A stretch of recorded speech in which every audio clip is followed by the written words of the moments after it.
9 key criteria. Our objective is to blow away our competitors in that matrix of 9 by 10, 90 times.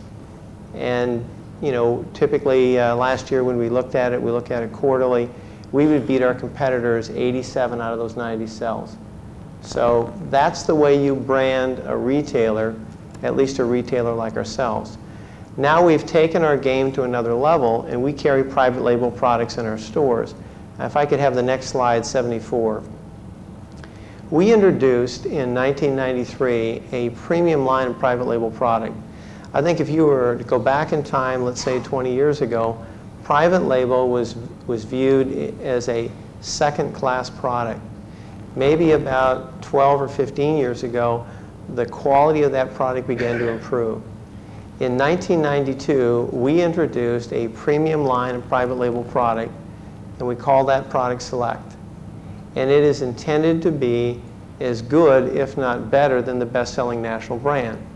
So by way of example, I would tell you that we make a chocolate chip cookie that, of course, goes against Nabisco's Chips Ahoy. It's a better product. It's a better product because it's made with real butter, so obviously a higher fat content, so I'm conflicting with some other panel here, I'm sure. But it's a higher fat content, and then there are 50% more chocolate chips in those cookies, so it's a better product. In addition to that, if you take something like our soft drink, which goes against Coca-Cola and Pepsi, you will find this hard to believe, but in hundreds of blind taste tests, that product has never taken second place to either Coke or Pepsi. It has always been the flavor of choice. Now, I don't think you're going to find Coca-Cola sold in China, or excuse me, Select sold in China and around the world, but it works very well as a way to brand our stores. This chart shows you the number of items that we've added to that Select line. We've built it from an initial base of 147 units now to 1,256 units. And the beauty of this product is that while you can get Coke and Pepsi in any food retailer, you can only get the Select product inside of Safeway and other Safeway-owned banners. If I could have the next slide, 75, if I'm keeping up. If you looked at that growth of that premium line of private label, it's been very strong, but it's useful to look at the initial set of products that we introduced, and I'll take the products that we introduced by the early part of 1994. We've had a 17% compound growth in the sales of those products.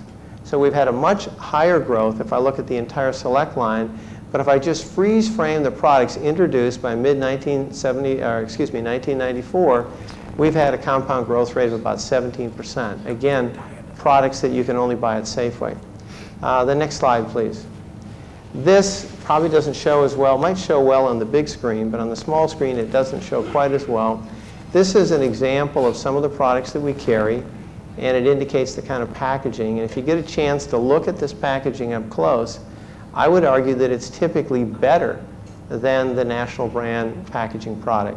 Sometimes it would be intended to be a near knockoff, but if you were to look at the Select chocolate chip cookies and compare that, shouldn't give Nabisco any advice here, but the Chips Ahoy blue packaging probably dates itself back a decade or more, and all of this is more upscale in its look. So people, when they find this product, even though they've never tried it, they've had such a good experience with Select, they'll buy this product without ever having tried it before. Next slide, if there is one. Just another example, we've gone into some sub-branding. We have a pasta line called Verdi. We make pizzas, we make pasta sauce, and we actually make the noodles themselves. Then I have one more slide to demonstrate this product too, I guess. We introduced a line of premium meats called Primo Taglio. It's in the Select line, it's a sub-brand. This is a meat that took us about 2 years to develop, and it goes against a premium meat called Boar's Head. We introduced this product because Boar's Head, after seeing how the product cut, did not want to coexist with Primo Taglio. So Boar's Head actually was removed from our stores by Boar's Head. This product, in virtually every market that we installed it, now has anywhere from 10 to 40% more sales than the Boar's Head product when it was in our stores. If I could have one more slide. This is a product that was introduced in the year, I think it was the year 2001. Its very first year of sales was $140 million. Now, if you're familiar with the consumer packaged goods business, a Grand Slam would be a product that in its very first year has $100 million in sales. So when you consider that we as a food retailer have only 6% of the market, so we didn't have the other 94% of the food retailing channel, and we didn't have other channels to offer this product in, you know, $140 million in year one, you know, that I would say that beats Pepsi One in terms of their first year introduction. So it's been a very good brand for us, and it's a good way to brand and bring loyalty to our stores in addition to that distinctive level of service. For some of us that have lived in Europe, private label is a very major part of the retailer over there, but private label over there probably a few years ago still looked like private label here 20 years ago, and I think they've learned, names like Tesco, Sure. And Ahold and others have learned sort of from the Safeway experience, and the quality of their packaging and product has certainly improved, and hence their business and market value has improved as well. Next, Jeffrey Bell. Jeffrey is Vice President of Marketing Communications for Daimler Chrysler. He's responsible for all creative partnerships, sponsorships, media planning, and strategy related to marketing communication for Chrysler. I think we've all seen the cars outside, and they certainly are creative. So, Jeff, why don't you spend some time talking about the Chrysler brand? Thank you very much. First off, it's a pleasure to be a part of this august group. First thing I guess I'd like to say is that I'm really here representing a fantastic team. Steve's point is really well taken. At the end of the day, behind any great brand is a great product and a great team of human resources. It's a great team of people from Daimler Chrysler, but also some fantastic advertising agencies. One panel member is actually one of those agencies, the Arnell Group. Our primary agency is Pentamark BBDO, and we're going to be showing some of their creative as part of this case study. I'd like to tell you just a very quick story. It's a story about brand revitalization. You may know that the Chrysler Group, which is comprised of Dodge and Jeep and Chrysler automotive brands, is in the middle of a 3-year turnaround. This is our second year. And last year, the first year of that turnaround, we reported a loss of $1.9 billion. This year, our objective, stated and clear, is that we're going to break even. We hope to do better than that, but that is our commitment to Wall Street and to our investors. And next year, to get back into the black and to certainly offset last year's loss and perhaps do a little bit better. The reason that I give you that background is because today I'm going to talk about Dodge. And Dodge specifically is a really important brand for us because it is our volume brand. Dodge has sold 2 million units in its history in a single given year, and we believe that it's a brand that's strong enough, that it's relevant and differentiated enough to be able to sell more than 2 million units in a given year. When you look back at Chrysler and its resurgence in the 1990s, Dodge was a big part of that. It was almost a symbol of that resurgence. If you think about, for instance, the Neon and the cab-forward design, the all-new Dodge Ram, the Dakota, the Viper, those were all new products in the early 90s that showed a proud, confident, and successful Chrysler Corporation at the time before the merger acquisition with Daimler-Benz. In the same way, this last year we entered with those same products, but part of the problem was they were the same products. They weren't new, and some of them were showing signs of age. And when we looked at the way that the brand had been positioned over the late 90s, it had moved from being Dodge, breaking all the rules, the new Dodge, to Dodge Different. Dodge Different was the sign, and the spokesperson was Ed Herman. I think we've got a slide of Ed up for us. Ed Herman was our spokesperson. When we looked at Dodge, we said that Dodge was all about bold and powerful and street smart, can-do and capable. And when we looked at Ed Herman, I think is coming up now, he really served us well, but Ed's really a lot more book smart. Wouldn't you agree? Doesn't he look book smart as opposed to street smart? And one of the very first things that we did last year with Dodge was we said thank you to Ed for many years of service, but we changed from Ed and we signed up with a new alliance, a new partnership in the next slide, which was Aerosmith. And just checking my notes here, make sure to thank Peter Arnell. Oh, okay, I'm sorry. So Peter had something to do with what we did with Aerosmith. Very quickly, to Robin's point, Aerosmith was a huge public relations, not an advertisement, a huge public relations coup for us to get Dodge back on the map. We received over 40 million impressions on CNN. Fox News in particular ran it nationwide on their nightly news in local markets. We also got a lot of radio play, including Howard Stern most recently, and Ted Nugent, as you can imagine, in the Motor City. So in the next slide, I think it may have already come up, we had Dodge Different as a tagline, and we found that consumers said, okay, different, but is different odd? You know, what is different? You know, I'm sure I want to be different, but I want to be different in a good way. Tell me more. So we changed from this to a brand new tagline called Grab Life by the Horns.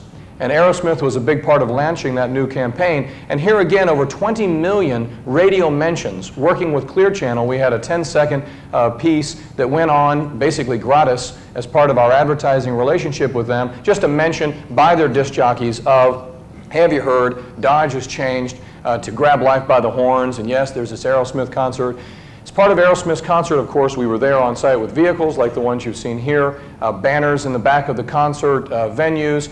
During the performance, videos had been played as well. The band all has Vipers. They had them before our relationship. It made it very natural and organic for them to be a part of us.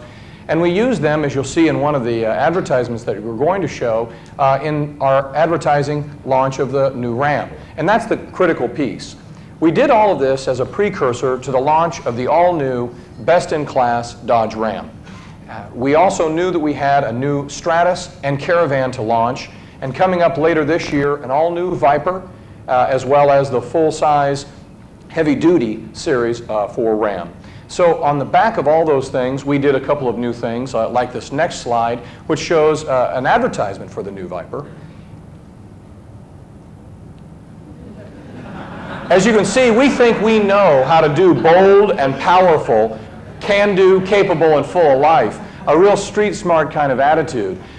We do believe that a brand needs to be positioned aggressively. We use public relations, we use the internet, we use traditional print media like this ad that did debut in the Sports Illustrated swimsuit issue, but has played in other places as well. And I'll leave you with 4 ads that out of 14 that we've done for Dodge, which is part of this new Grab Life by the Horns campaign.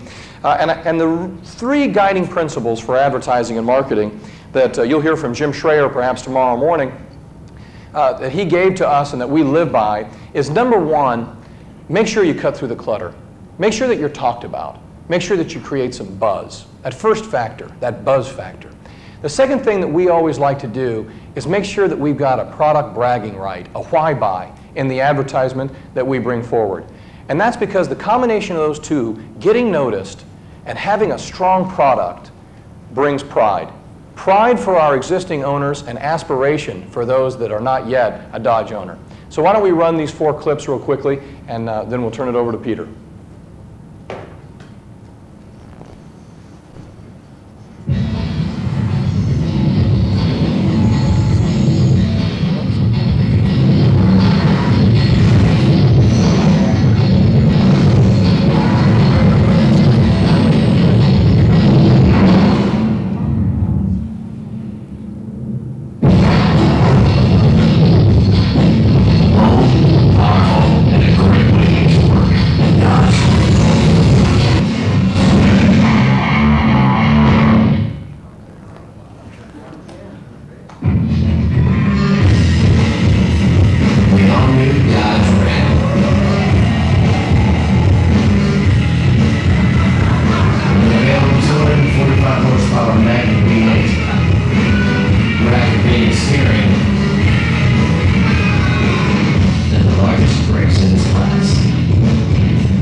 Hey, Miss Larson.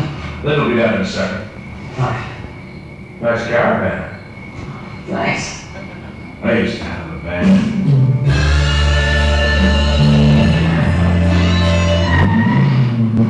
I can't believe my dad let you drive the Viper. Yeah. Welcome in. That's caravan. Offer your car's sliding door, a power rear hatch, and a power window over the day.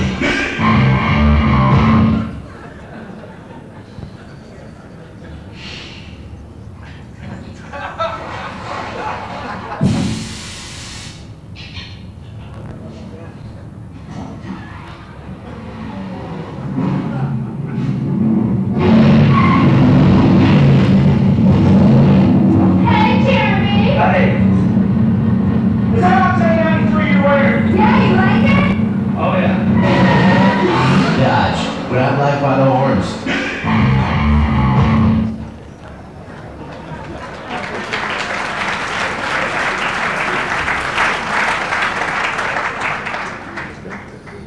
Peter, I don't know what you're going to do to beat that. Peter's already been introduced, but Peter is Chairman and Chief Executive Officer for the Arnell Group, a brand creation, idea, and marketing company specializing in integrated branding strategy and communication solutions. Peter, influential in launching the identity for designer Donna Karan, which led to the creation of the DKNY brand. Peter has also established brand platforms for such notable names as Rockport, Samsung, Banana Republic, and Ray-Ban. Peter? Okay, if we can go to slide 45, the first slide. When we were talking a couple weeks ago about what to show, I thought I would take you quickly. I had 5 minutes, so I thought I'd take you quickly through 15 years of Donna Karan by showing you how the brand was built and finally sold. In 1985, Donna was fired from Anne Klein Company, and I was just in the middle of finishing a book. I'm an architect. I was just in the middle of finishing a book with Bob Venturi on a collection of essays, of which it was the second book of essays, the first being Learning from Las Vegas, which I think Steve knows very well. And this one was A View from the Campidoglio. And Donna had seen some of the books that I had written and designed, and called us up to do some graphic design for her. And I met her and found out a lot about the business that I'm in today, about 18 years later, through Donna and with Donna. The reason why the first ad was like it was just put in perspective, by 1985, 86, is because we had no money and no clothes, and we couldn't afford any models. So when you have that kind of parameter to start out, now, if you look at the deadline, you get real small real quick. If you look at the deadlines of magazines, it's 60 to 90 days, and you have to drop something, you have 14,000 bucks. So, which we did. We thought instead of her owning a style, it might be interesting for her to own an environment. And many of the things that have been discussed today have all been discussed through the notion of dimensionalizing assets through experience and environment. And I think the underlying tone of everybody's presentation so far has been about the notion of creating desire and mystique and managing it and owning it and growing it and paying attention to it. Well, so we took this, I took the picture. It was with a Ricoh Instamatic camera. And we put New York under Donna Karan because New York was a great thing. No one knew Donna. It made sense to kind of connect something to something. And we shot this picture. If you go to the next slide, we did the streets and we did the bridges. Next slide. And then of course we did the parks. And then next slide, we did people. And we just shot. And the reason why it's shaky is because they look more interesting when you shake the camera. So it looks like it's something culturally correct. Now the reality is that when you take a black and white photograph, this is all real by the way, when you take a black and white photograph and you put it in a magazine filled with color pictures of beautiful models who are all 18 years old with a lot of color, remember 86 big purples, yellows, very bright colors, you begin to start getting people curious about what's behind something and where it lives as well as what it is that the product itself does for you. So in order to get someone to wear a brand, we thought it might be very interesting to look at where the people who wear these brands or wear this product of Donna live. So it was always shot through the eyes of a woman in that city. Now, as we went on, next slide, we decided about a year later to show the woman who was looking out in the city. So I shot this one in the back of a limo. And if you look carefully in her glasses, it's the city shot that you just left. If you go to the next slide, we always did everything like reportage. We dressed up Rosemary, who played Donna, because it was difficult to get Donna to come to shootings on time, so we decided to have this Rosemary McGrotha character play Donna, and she became a very important figure, and it was very important culturally, next slide, because Donna represented, as you know, next slide, to a lot of people this woman on the go, and she gave permission on a lot of fronts in the mid-'80s through '90s, early '90s, to think about and think on women and who they are and their role in society very differently. So these ads became a holding card for statements, and they were very, very important. We always decided to photograph ideas, not pictures. And whether it be traveling or whether it be the way the workplace was, next slide. We even had a running for president at a certain point in time. People actually believed all of this in the sense that they wrote in, next slide, there was her sitting in the White House at a certain point in time, next slide. We even went into the shower with her. If we had a moment where we were going to introduce Bath and Body, we just had her in the shower. It was very simple. We kept the camera on her, next slide, and we developed a woman, next slide, who everybody related to. In the morning she got up, she put on her intimates, so we just photographed that. It was very, very simple. People started understanding, next slide, how close the company was to women and their mindset by virtue of these pictures, which of course depicted a certain reality that most fashion advertising removed or went away from. So we held this audience. If we introduced a Bath and Body, we had her in a tub, an intimate moment, next slide. When we introduced the hosiery, when we had Sarah Lee as a licensee, we decided not to show the hose, which was, this is now 1988. And the reason why we thought not to show the hose was because it seemed very obvious what hosiery was. And what was more beautiful, of course, was a simple, clean leg. So we showed a naked leg here. It was always about landscape, next slide. And if we introduced a Resilient product, we put a thumb through it, next slide. We're very dumb about these things. We grew the business to about $18 million, and in 1988, we had a meeting, and we had to come up with a bridge line. And of course, at that point, everybody had done the other side of the same woman. I'm sorry, everyone had done a cheaper version of the same fabrication, Ankline too. And we thought it might be good, based on Donna's vision, to do the other side of the same woman. There was a casual side, pizza and caviar. So we took the dots, we put them under DKNY, and then it was New York, so there was FDNY and NYPD. It wasn't very, next slide, it wasn't very complicated. The way we launched it, now, unfortunately, when you're about $18 million and you're striving to get to the next thing, you're back to ground zero. So we had no money again, even though the company had built itself up. So we got in touch with these guys out in Long Island, these smoke writer people, and 3 miles long over Manhattan for about 4 hours, we put DKNY up there. And it was the day that Reagan had this whole big thing going on at the UN, so all the cameras turned up, and it was all over the news, what's this DKNY message and so forth. And what we did was we emblazed it, next slide, everywhere. We went to the city in New York and said there's a lot of ugly walls. Vertical surfaces in Manhattan were absolutely illegal to hang advertising prior to the DKNY advertising on internal streets, north, south, east, west. Outside arteries or entering the city, whether it be bridge or tunnel, were the places where big boards were allowed to have. Outside of Times Square, you couldn't have them. So we went into historical districts, and what we did was we got a bunch of beautiful murals up depicting the city. Next slide. And we put them everywhere, down in Soho, Greenwich Village, 42nd Street, and they were all just simple photographs. This photograph in the middle, if you're in New York City, you can see on the Y the description of it. The way we got this to do this is the building that you're looking at is from 1867. And the way we did it with the Landmarks Commission is we took black paint and we went to a colorist who worked at the Metropolitan Museum of Art, and we asked him to age the black to the exact aging that it would have gone through from the date the building was, so that as to not inflict, because black is a very contrasty, very powerful color that is very disturbing. And so if you look at it, it's got this very muted gray back tone, and it represents if a photograph or if a painting had been done back then. And we got these up everywhere. The city loved them. Next slide. And we played a lot, like, you know, we know a lot of people in New York. We're New Yorkers, so we in 6 locations, when we introduced the shoes, we did DKNY. We had the traffic department, which is a total chaos. Next slide. Put these DKNY things up.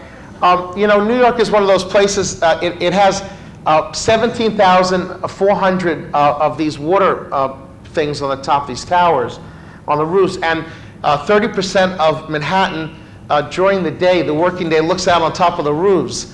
So we worked with a special paint and wrap and a couple outdoor people, and that's why we got all those water tanks up. Look, and it all was about that it was always there, and posing the curiosity and being very interesting. Next slide. This was really interesting. I got in a little trouble here. This came up and down twice when we did this because it said uptown and downtown. And what happened was that's actually 40 feet behind the entrance to the Midtown Tunnel. But because of the perspective when you're coming through the tunnel, it looks like it's right over the tunnel. And so but they finally, they couldn't stop us. So we kept that up there for a long time. DKNY. Next slide. Anyway, so after 15 years, I just give you a little snapshot of doing that and about 1,000 other things, including retail and boutiques and stores all over the world for those brands, where you always felt like you were walking through it and experiencing it on all fronts. The company was sold for $1.2 billion to LVMH. And it's funny how it all started because Donna had a very clear vision. I was a very good listener. We both didn't know very much, which is very important because I think, to Steve's point before, and a lot of people here who sound like experts or are experts or become experts, the thing that is very critical is, of course, intuition, and most importantly, accidents. And the most critical thing is consistency. So if you have an incredible, innate team that is on it and a great focus, and you accept accidents as a great opportunity, and then you're consistent all the time, I think you can build something and then always remember that it's alive and you have to feed it every day, and that no matter what you do, needs to be nourished and grow. And if it stays in the same place ever,